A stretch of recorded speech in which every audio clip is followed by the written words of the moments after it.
Channel நண்பர்களுக்கு வணக்கம். இன்னைக்கு நம்மளோட சேனல்ல இப்ப நீங்க வீடியோல பார்க்குற இந்த ஹோல்சேல் பிசினஸ் பத்தி தான் தெளிவா பார்க்க போறோம். நான் வந்து ஏற்கனவே மளிகை கடை வச்சிருக்கனால, நார்மல் மளிகை கடையில என்ன பிசினஸ் நடக்கும், அதே மாரி ஹோல்சேல் கடையில எவ்வளோ பிசினஸ் நடக்கும், எந்த அளவுக்கு லாபம் கிடைக்கும் அப்படிங்கிறது ஓரளவுக்கு எனக்கு தெரியும் அப்படிங்கிறனால, எனக்கு தெரிஞ்ச விஷயங்கள் நான் உங்க கூட ஷேர் பண்ணிக்க போறேன். ஏன்னா, நான் ஊர்ல மளிகை கடை வச்சிருக்கும்போதே பார்த்தீங்கன்னா, என்னோட மளிகை கடைய ஹோல்சேல் கடையா மாத்தலாம்னு நினைக்கும்போது தான், ஒரு சில பர்சனலான பிரச்சனைகள் தவிர்க்க முடியாத சூழ்நிலையால நான் கடைய உடனடியா அங்கருந்து மாத்துற மாரி ஆயிடுச்சு.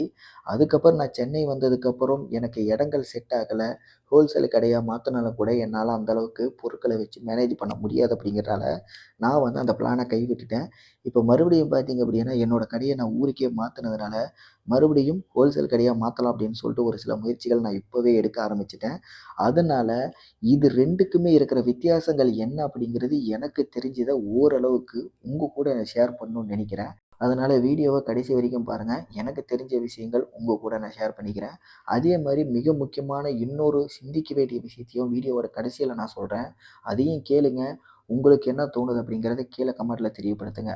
இன்னொரு முக்கியமான சந்தோஷமான விஷயத்த உங்க கூட சொல்லணும்னு நெனைக்கிறேன். என்ன அப்படின்னா, நம்மளோட சேனல் நண்பர் அதாவது பழைய சேனல் நண்பர் பார்த்தீங்க அப்படின்னா, இப்ப ரீசென்ட்டா 10 நாளைக்கு முன்னாடி டீ கடை ஆரம்பிச்சிருக்காரு. என்னோட அந்த பழைய சேனல்ல நான் 2 வருஷத்துக்கு முன்னாடியே பார்த்தீங்க அப்படின்னா, டீ கடை நான் ஆரம்பிச்சத பத்தி வீடியோ போட்டிருந்தேன். அந்த வீடியோக்கு கீழ தான் அந்த நண்பர் கமெண்ட் பண்ணியிருந்தாரு. அந்த நண்பர்கிட்ட அந்த சமயத்திலேயே நான் பேசினேன். என்ன மாரி அவரும் டீ கடை ஆரம்பிக்கணும்னு ரொம்ப நாளா ட்ரை பண்ணிக்கிட்டு இருக்காராமா. ரொம்ப நாள் ஆசை அப்படின்ட்டுலாம் அந்த டைம்ல சொல்லிட்டு இருந்தாரு. அப்ப அவரால ஆரம்பிக்க முடியாத ஒரு சூழ்நிலையில இருந்ததுனால, 2 வருஷம் கஷ்டப்பட்டு விடாமுயற்சியா தன் மேல நம்பிக்கை வச்சு, தன்னோட விடாமுயற்சியிலிருந்து கொஞ்சமும் தளராம இத்தன வருஷம் 2 வருஷம் கழிச்சு, இப்ப பார்த்தீங்க அப்டின்னா, இப்ப 10 நாளைக்கு முன்னாடி தான் டீ கடை ஆரம்பிச்சிருக்காரு. அதனால கண்டிப்பா நீங்க வரணும்னு சொன்னதுனால, அந்த டீ கடைக்கு நான் போயிட்டு வந்தேன். உண்மையிலேயே எனக்கு இருக்கிற மிகப்பெரிய சந்தோஷம் என்னன்னு தெரியுங்களா? என்னோட பல முயற்சிகள நான் உங்க கூட ஷேர் பண்ணிக்கும்போது, யாராவது ஒருத்தருக்கு அது யூஸ்ஃபுல்லா இருக்கும். என்னோட தோல்வியிலிருந்து இவன் எப்படியெல்லாம் தோத்தான், அந்த தப்ப நம்ம பண்ணக்கூடாது அப்படிங்கிறத நீங்க கத்துக்கணும். நான் ஜெயிக்கிறேன் அப்படின்னா, இவன் அதுக்கு என்ன ஸ்ட்ராட்டஜி பண்ணான்? இத நம்ம எப்படி பண்ணா, நம்ம இன்னும் இத வந்து சக்சஸ்ஃபுல்லா கொண்டார முடியும். ஏன்னா, உங்களுக்குன்னு ஒரு யோசிக்கிற நாலேட்ஜ் இருக்கும். என்னதான் நான் பண்ணாலும் கூட, உங்களோட நாலேட்ஜுக்கு நீங்க கம்பேர் பண்ணும்போது, உங்களுக்கு அத விட டபுளா கூட உங்களுக்கு ஐடியாக்கள் வர வாய்ப்பு இருக்கு. ஏன்னா, எப்பவுமே நம்ம அப்படிதான். நமக்கு என்னதான் கண்ணுக்கு முன்னாடி பார்த்தாலும், அதோட கம்பேர் பண்ணும்போது, நமக்கு வர பல சிந்தனைகள், ஐடியாக்கள் பார்த்தீங்க அப்படின்னா, அத விட பெருசா தான் இருக்கும். அந்த மாரி உங்களுக்கு கிடைக்கிற ஐடியாக்களோட, நீங்க வந்து இந்த பிசினஸ் எப்படி ஆரம்பிக்கணும் அப்படிங்கிறது உங்களுக்கு தான் நல்லா தெளிவா புரிய வரும். அந்த வகையில என்னோட அந்த டீ கடை பிசினஸ பத்தி நான் வீடியோ போடும்போது, அந்த நண்பர் வந்து எனக்கு ஆசை இருக்கு அப்படின்னு சொல்லிட்டு சொல்லியிருந்தாலும் கூட, கிட்டத்தட்ட 2 வருஷம் கஷ்டப்பட்டு அந்த நண்பர் இப்ப தான் பார்த்தீங்கன்னா 10 நாளைக்கு முன்னாடி டீ கடை ஆரம்பிச்சிருக்காரு. நீங்க கண்டிப்பா வந்தாகணும் நண்பா. கடைக்கு நீங்க வாங்க. நீங்க டீ குடிச்சே ஆகணும். நீங்க பார்த்துட்டு ஃபீட்பேக் சொல்லுங்க அப்படின்னு சொல்லிட்டு கண்டிப்பா வற்புறுத்தி வர சொன்னாரு. எனக்கு கிடைச்சிருக்க ஒரு மிகப்பெரிய சந்தோஷமே அதுதாங்க.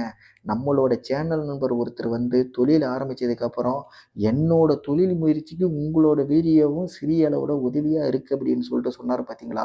அதுதான் எனக்கு கிடைச்ச ஒரு மிகப்பெரிய வெற்றின்னு நான் நினைக்கிறேன். அந்த மாரி தான் என்னோட வீடியோக்கள் எப்பவுமே யாராவது ஒருத்தர் தொழில் முயற்சி பண்ணணும்னு நினைக்கிறவங்களுக்கு ஏதாவது ஒரு வகையில ஒரு ஊந்துகோலா இருந்து, அப்படியாவது அவைங்க தொழில் ஆரம்பிச்சிட மாட்டாங்களா அப்படின்னு சொல்லிட்டு ஒரு அற்ப ஆசை தாங்க. இது வந்து சக்சஸ்ஃபுல்லா எல்லாருமே பண்ணாங்கன்னா, எனக்கு மிகப்பெரிய ஒரு சந்தோஷம் தான். அந்த மாரி அந்த நண்பர பார்த்ததுக்கப்புறம், எனக்கே பார்த்தீங்கன்னா, மிகப்பெரிய அளவுல சொல்ல முடியாத அளவுக்கு சந்தோஷப்பட்டுட்டேன். ஏன்னா, இடையில பார்த்தீங்கன்னா, நான் மிகப்பெரிய அளவுல மன உளைச்சலையும், கஷ்டத்தையும் ஃபேஸ் பண்ணிட்டு இருக்கும்போது, எப்பயோ ஒரு டைம் 2 வருஷத்துக்கு முன்னாடி என்கிட்ட பேசின நண்பர், 2 வருஷம் கழிச்சு கூட என் நம்பர் அப்படியே வச்சிருந்து, டீ கடை ஆரம்பிச்சதுக்கப்புறம் எனக்கு ஃபோன் பண்ணி, "நண்பா எங்க இருக்கீங்க? இந்த மாரி இந்த இடத்துல நான் கடை ஆரம்பிச்சிருக்கேன். நீங்க வாங்க கண்டிப்பா என் கடைக்கு வந்தாகணும்." அப்படின்னு சொல்லிட்டு கூப்பிடும்போது, உண்மையிலேயே எனக்கு அது ஒரு மிகப்பெரிய அளவுல சந்தோஷமாவே இருந்தது. ஏன்னா, நம்மளோட புது சேனல் வீடியோவ பார்த்துட்டு தான், நான் இன்னும் ஆக்டிவா இருக்கேன். நீங்க எங்க இருக்கீங்கன்னே தெரியல. என்னான்னே எனக்கு புரியல இத்தன நாளா. அதனால தான் உங்கள கான்டாக்ட் பண்ணலாமா வேண்டாமான்னு யோசிச்சுக்கிட்டு இருந்தேன். உங்களோட ரீசென்ட் இந்த புது சேனல் வீடியோஸ பார்த்ததுக்கப்புறம் தான், உங்ககிட்ட பேசியே ஆகணும் அப்படின்னு சொல்லிட்டு, நான் கடை ஆரம்பிச்சதுக்கப்புறம் உங்களுக்கு நான் கால் பண்ணேன் அப்படின்னு சொல்லிட்டு சொன்னாரு. உண்மையிலேயே இதெல்லாம் பார்த்தீங்கன்னா, மிகப்பெரிய அளவுல எனக்கு சந்தோஷத்த தான் குடுத்துருக்கு. இந்த மாரி இந்த வீடியோவ பார்க்குற நீங்களும் கூட என்ன மாரியே இந்த சேனல் நண்பர் மாரியும் கூட தொழில் சீக்கிரமாவே ஆரம்பிங்க. கண்டிப்பா என்னால முடிஞ்ச வரைக்கும் உங்களுக்கு என்ன கருத்துக்கள் சொல்லணும்னு நினைக்கிறீங்களோ, எனக்கு தெரிஞ்ச வரைக்கும் நான் உங்களுக்கு சொல்லி தர நான் தயாரா இருக்கேன். ஏன்னா ஒரு தொழில் பண்றவங்கிற ஒரு அனுபவ ரீதியில நான் சொல்றதுக்கு தயாரா இருக்கேன். எனக்கு மட்டும் எல்லாமே தெரியும்னு நினைக்காதீங்க. நான் வீடியோல சொல்றதும் கூட எல்லாமே அப்படியே தான் இருக்கும் அப்படின்னு நினைக்காதீங்க. நடைமுறையில எப்பவுமே வேற மாரி தான் இருக்கும். ஏன்னா, என்னோட பாயிண்ட் ஆஃப் வியூல என்னோட கண்ணுக்கு நான் ஃபேஸ் பண்ணத தான் உங்க கூட ஷேர் பண்றேன். அந்த மாரி நீங்க பண்ணும்போது இது டோட்டலா வேறுபடலாம். அதனால உங்களோட பாயிண்ட் ஆஃப் வியூல நீங்க எப்படி பண்ணணும்? உங்களுக்கு என்ன அனுபவம் கிடைக்குது அப்படிங்கிறத நீங்க தான் அத புரிஞ்சுக்கணும். கண்டிப்பா உங்களோட தொழில் முயற்சிக்கு ஏதாவது ஒரு வகையில என்னோட வீடியோக்கள் யூஸ்ஃபுல்லா இருந்தா, அதுவே எனக்கு மிகப்பெரிய அளவுல சந்தோஷம் தான். சரி வாங்க இன்னைக்கு இந்த டாபிக் உள்ள போவோம். ஏன்டா கிட்டத்தட்ட எவ்வளோ நேரம் பேசியேடா டாபிக் உள்ள வருவேன் அப்படின்னு சொல்லிட்டு நினைக்காதீங்க. ஏன்னா மிக முக்கியமான ஒரு விஷயத்த சொன்னதுனால எனக்கு எமோஷனல் ஆயிட்டேன். நெறைய பேசுற மாரி ஆயிடுச்சு. உண்மையிலேயே மளிகை கடை பார்த்தீங்க அப்படின்னா, நார்மல் மளிகை கடைக்கும், இந்த ஹோல்சேல் கடைகளுக்கும் நெறைய வித்தியாசம் இருக்குங்க. நார்மல் மளிகை கடையில பார்த்தீங்க அப்படின்னா, ஒரு கலெக்ஷன்ங்கிறது ஒரு மீடியமான ஆவரேஜான ஒரு கலெக்ஷனா தான் இருக்கும். அதே மாரி கஸ்டமர்ஸ் வந்து வாங்குனா தான் வந்து நமக்கு ஒரு லாபம் அப்படிங்கிறதே கிடைக்கும். ஒரு நாளைக்கு குறைந்தபட்சம் ஒரு ரூ. 1000 ஈட்ட முடியும். இதே வந்து ஹோல்சேல் கடை அப்படின்னா, அந்த மாரியெல்லாம் என்னைக்குமே கிடையாது. ஹோல்சேல் கடையில இருக்கிற ஒரு மிகப்பெரிய அட்வான்டேஜ் என்ன அப்படின்னா, இப்ப நீங்க வீடியோல பார்க்குற இந்த மாரி சின்ன சின்ன மளிகை கடைகள் இருக்கு பார்த்தீங்களா? அந்த மளிகை கடைகள் எல்லாருமே என்ன பண்ணுவாங்க, கண்டிப்பா தங்களுக்கு தேவையான பொருள்கள வந்து ஹோல்சேல் கடையில வாங்கியே ஆகணும். அப்படிங்கும்போது, ஹோல்சேல் கடை பக்கத்துல என்ன இருக்கோ, அந்த கடையில தான் எல்லாருமே வாங்குவாங்க. மளிகை கடை அப்படி கிடையாது. ஏன்னா, தேவையான இடத்துல மளிகை பொருள் வாங்குறதுக்கு நெறைய பேர் இருப்பாங்க. தனக்கு எங்க கம்ஃபர்டபுளா இருக்கோ, அங்க தான் மக்களும் கூட வாங்குவாங்க.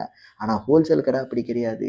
என்னதான் இருந்தாலும் தூரமா போயிட்டு ஒரு பொருள் விலை கம்மியா வாங்குறதுக்கும், இதே மாரி நமக்கு பக்கத்துல இருக்கிற ஹோல்சேல் கடையில ஒரு 50 காசு முன்ன பின்ன வித்தியாசத்துல வாங்குறதுக்கும் நெறைய வித்தியாசம் இருக்கு. அதனால நெறைய பேர் என்ன பண்ணுவாங்க, நம்ம பக்கத்திலேயே இருந்தாலும் கூட, ஒரு 50 காசு முன்ன பின்ன இருந்தாலும் கூட இந்த கடையிலேயே நம்ம வாங்கிக்கலாம் அப்படின்னு சொல்லிட்டு என்ன பண்ணுவாங்க, பக்கத்துல இருக்கிற ஹோல்சேல் கடைக்கு தான் போய் வாங்கவே ஆரம்பிப்பாங்க. அப்படியே வாங்க வாங்க என்ன ஆகும், எதிர்காலத்துல ஃபியூச்சர்ல பார்த்தீங்க அப்படின்னா, அவைங்க அப்படியே கன்டினியூவா அங்கேயே வாங்க ஆரம்பிச்சுருவாங்க.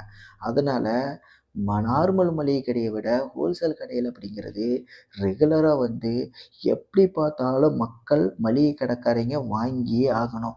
இத தவிர்த்துட்டு 2வது பட்சமா தான் பார்க்கும்போது, ஒரு ரீட்டெயிலாவும் கூட சில மக்கள் வந்து மளிகை கடையில போயிட்டு ஒரு ரூ. 1 ரூ. 2 வந்து மளிகை கடையில எக்ஸ்ட்ரா குடுத்து வாங்குறத விட, இந்த மாரி ஹோல்சேல் கடையில ரூ. 1 ரூ. 2 கம்மியா நமக்கு கிடைக்குது அப்படின்னு சொல்லிட்டு கூட, சில பேர் இங்கேயும் கூட வந்து வாங்குறதுக்கு வாய்ப்பு இருக்கு. அதனால நமக்கு எப்படி பார்த்தாலும் ஹோல்சேல் பிசினஸும் பண்ண முடியும், ரீட்டெயில் பிசினஸும் பண்ண முடியும். சில விஷயங்கள் வந்து முன்ன பின்ன நம்ம அட்ஜஸ்ட் பண்ணி பண்றனால, நமக்கு பிசினஸும் பார்த்தீங்கன்னா, ரெகுலரா நல்லாவே நடக்கும். ஆனா, இப்ப இருக்கிற காலகட்டத்தில மிக முக்கியமான ஒரு பிரச்சனை என்னன்னு பார்த்தீங்க அப்படின்னா, இப்ப இந்த வீடியோல நீங்க பார்க்கும்போதே தெரிஞ்சிருக்கும். இந்த கடை பார்த்தீங்க அப்படின்னா, தமிழ்காரர் கடை கிடையாது. இது வந்து ஒரு ஹோல்சேல் கடை தான். இது வந்து பார்த்தீங்கன்னா, வடநாட்டுக்காரங்க நம்ம தமிழ்நாட்டுல வந்து நம்மளோட சொந்த இடத்துல என்ன பண்றாங்கன்னா, இந்த மாரி ஹோல்சேல் கடைகள வச்சு நம்ம தமிழ்காரங்க அங்க போய் வாங்குற அளவுக்கு பார்த்தீங்கன்னா, அவனுங்க வந்து பிசினஸ் பண்ற அளவுக்கு வளர்ந்துருக்காங்க. நாம ஒரு விஷயத்த தெளிவா யோசிக்கணும். நாம வந்து ஒரு பிசினஸ் வீடியோ போடுறோம் அப்படின்னா, நம்ம என்ன பண்றோம்? நமக்கு அந்த பிசினஸ் பிடிக்கல அப்படின்னா, நெகட்டிவா கமெண்ட் பண்றோம்.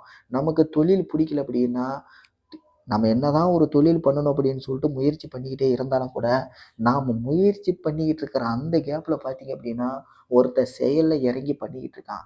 அதுவும் யாருன்னு பார்த்தீங்க அப்படின்னா, நம்ம நாட்டுக்காரன் கிடையாது. வெளி மாநிலத்துக்காரன் வந்து இந்த இடத்துல நாம யோசிச்சுட்டு இருக்கும்போது, நமக்கு மாற்று ரீப்ளேஸா பார்த்தீங்கன்னா, அவன் வந்து சொந்த தொழிலே பண்ண ஆரம்பிக்கிறான். இப்படியே நம்ம யோசிச்சுக்கிட்டே இருக்கும்போது நமக்கு என்ன ஆகுது? நம்மளுடைய இடத்த வந்து அவன் எடுத்துக்கிறான். கடைசியா வந்து சரி அவன் பண்றான்ல, நமக்கு எங்க பண்றதுக்கு வாய்ப்பு இருக்கு. நாம கொஞ்ச நாள் போய் பண்ணிக்கலாம் அப்படின்னு சொல்லிட்டு நம்ம அப்படியே தள்ளி போட்டுக்கிட்டே போகும்போது 1, 2 வருஷம் கழிச்சு நம்ம பார்க்கும்போது, 1 வருஷம் 2 வருஷத்துல அவன் தொழிலையே டெவலப் பண்ணி, அந்த கடையவே கூட விலைக்கு வாங்கி, பக்கத்துல இருக்கிற பில்டிங்கையும் விலைக்கு வாங்கி, அவனோட தொழிலையே பெருசா டெவலப் பண்ணிருவான். ஆனா நம்மளோட வாழ்வாதாரமும், நம்மளோட சூழ்நிலையும் பார்த்தீங்க அப்படின்னா, அப்படியே தான் இருக்கும். இதுதான் நம்ம பண்ற ஒரு மிகப்பெரிய தப்பு. இதுதான் நான் உங்க கூட ஷேர் பண்ணணும்னு நெனச்சது. இத பத்தின கருத்து எதுவா இருந்தாலும் மறக்காம கீழ கமெண்ட்ல தெரியப்படுத்துங்க. அடுத்த வீடியோல உங்கள சந்திக்கிறேன். நன்றி, வணக்கம்.